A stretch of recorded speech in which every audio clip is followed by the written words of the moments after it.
Imaginatu dezagun kasu hau. Txapelketa batean partaidetako batek 6 galdera asmatu ditu eta beste batek 4. Eta 600 puntu banatu behar dira bi hoien artean. Normala izango da, puntu gehien egin dituenak,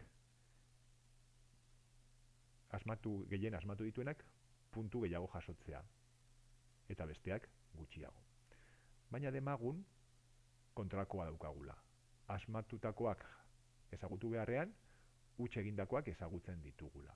Orduan, nahiko genukena da, 600 puntu hoietatik, huts egite gutxien egin dituenak, puntu gehien jasotzea. Beraz, alderantzizko proportzionaltasun banaketa baten aurrean egongo ginateke. Kasu honetan, balio handiena duenak, huts egite gehien daukanak, puntu gutxiago jaso behar ditu, eta alderantziz. Beraz, adibidea zehaztuta. 600 puntu banatu behar ditugu, 4 eta 6 akats egin dituzten bi parte hartzaileen artean. Nahi deguna da, 6 akats egin dituenak, puntu gutxiago jasotzea, eta 4 egin dituenak gehiago, baina modu proportzional batean. Hori kalkulatzeko, balioen alderantzizkoak batu behar dira. Alderantzizkoak dira, balioa, bat zati balioa. Hau da, 4en alderantzizkoa 4 da, eta 6rena, bat 6. Batuketa hau eginez, 5 12 ateratzen da dela batura hau. Banaketarekin jarraitzeko,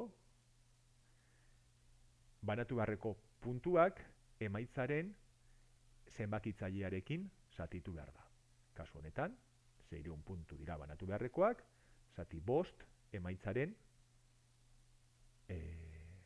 zenbakitzailea. Beraz, 120 puntu ateratzen dira. Eta ondoren,